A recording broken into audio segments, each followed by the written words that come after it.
Kita melihat pada masa Mataram, tentu di era Wali Songo, apa yang kita lihat berbeda dengan saat ini.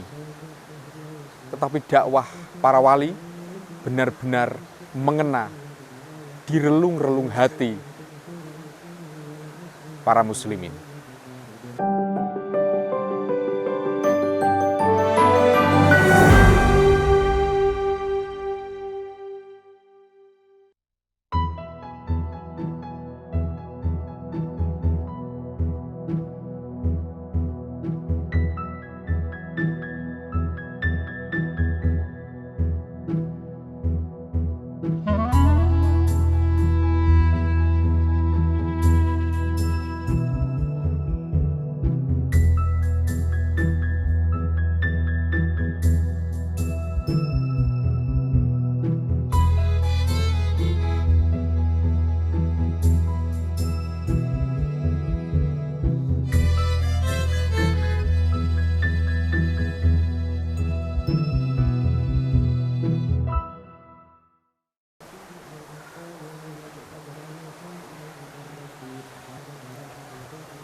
Sahabat peradaban, alhamdulillah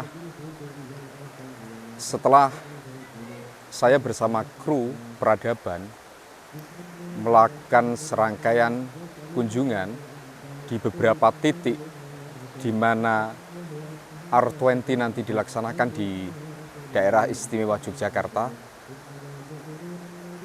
yang tentu melalui artefak-artefak sejarah itu selain menggambarkan betapa agungnya peradaban bangsa ini, bagaimana akulturasi budaya berjalan sedemikian rupa, sehingga terbentuklah peninggalan-peninggalan dan gestur sosiologis kemasyarakatan bangsa Indonesia. Namun sahabat, sebagai seorang santri, perlu kiranya saya melakukan renungan-renungan, berkontemplasi, bahwa apa yang kita jalankan sampai detik ini tentu melalui petuah-petuah, adagium-adagium agung yang dipesankan oleh para founding fathers. Saya kali ini, sahabat, kurang afdol ketika tidak berziarah di Pondok Pesantren Sunan Pandanarang yang didirikan oleh Kiai Haji Mufid Mas'ud bersama istri tercintanya Hajah Jauharoh yang merupakan putri dari pendiri Pondok Pesantren Al Munawwir Krapyak, Yogyakarta. Pondok Pesantren Sunan Pandanarang. Ada banyak kisah mengenai berdirinya Pondok Pesantren Sunan Pandanarang. Di antara nama yang beliau pilih, kita ambil contoh saja, adalah Sunan Pandanaran alias Sunan Bayat, yang merupakan satu di antara wali yang masyhur di abad ke-16 yang menyebarkan gaya-gaya dakwah tanpa menvonis, tetapi lebih cenderung untuk mengajak tanpa menghakimi. Kita melihat pada masa Mataram, tentu di era Wali Songo, apa yang kita lihat berbeda dengan saat ini. Tetapi dakwah para wali benar-benar mengena di relung-relung hati para muslimin. Kita berziarah terlebih dahulu kepada Kiai Haji Mufid Mas'ud. Kemudian kita melanjutkan perjalanan-perjalanan yang semoga melalui perjalanan itu bisa menginspirasi kepada sahabat di seluruh Indonesia.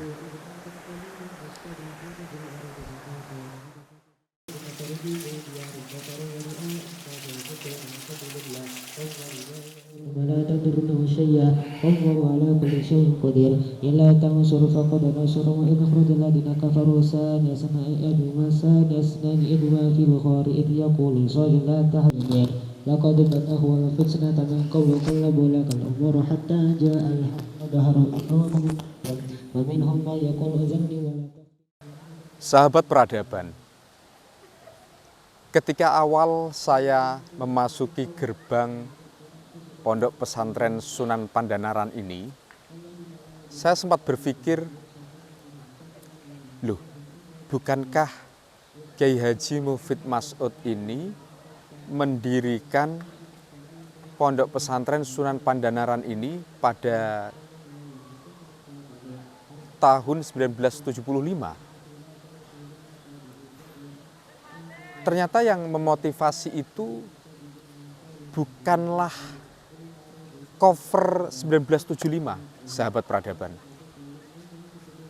Kilas balik itu saya tampakkan, atau kilas balik itu saya coba untuk menghubungkan dengan genealogi Syekh Mufid Mas'ud yang merupakan muassis dari Pondok Pesantren Sunan Pandanaran ini. Istri beliau bernama Hajah Jauharoh yang merupakan putri dari pendiri Pondok Pesantren Al-Munawir Yogyakarta. Kemudian Syekh Mufid Mas'ud ini merupakan keturunan dari Sunan Bayat ke-14. Artinya jika kita mencoba untuk meriletkan ini dengan sistem genealogis, sistem sanad, maka pondok pesantren ini termasuk pondok pesantren yang sangat tua, sahabat peradaban. Apalagi kalau kita melihat dari desanya juga bernama Desa Candi. Kita tentu juga tidak mengerti kenapa dinamakan Desa Candi. Apakah di sini banyak candi? Atau penamaan desa ini sudah ada sejak tahun berapa? Atau bagaimana? Jujur, ini sangat mengganggu pikiran saya, sahabat peradaban. Karena berbicara mengenai peradaban, tentu kadangkala saya akan overthinking mengenai hal-hal yang berhubungan dengan peradaban itu sendiri. Jika kita bicara tentang peradaban, maka ada juga hal-hal yang lain yang bersangkut paut, yang sangat erat hubungannya dengan Yogyakarta ini. Saya membayangkan bahwa Yogyakarta ini dulu berbentuk apa ya? Konon, menurut beberapa arkeolog atau beberapa obrolan-obrolan ringan di warung kopi dari lisan ke lisan, itu berbicara mengenai dulu Yogyakarta itu jika kita gali, yang kita temukan adalah batu yang sudah terpendam, yang sudah terkubur ribuan tahun yang lalu oleh letusan-letusan Merapi dan peristiwa-peristiwa alam yang luar biasa. Tetapi lambat laun, alam menampakkan bukti bahwa rajutan peradaban, hasil akulturasi berbagai macam budaya, dan pemikiran-pemikiran manusia Nusantara saat itu, menjadikan semuanya seperti ini, sahabat. Jadi kalau kita berbicara mengenai peradaban, kita harus memulai dari mana? Terus apa yang harus kita lakukan? Yang harus kita lakukan cuma satu hal, sahabat. Menjaga, melestarikan, merawatnya sebagai dasar dan bentuk kemanusiaan. Ini sebenarnya hanya satu kata saja, menjaganya. Udah itu saja. Sampai jumpa di peradaban berikutnya.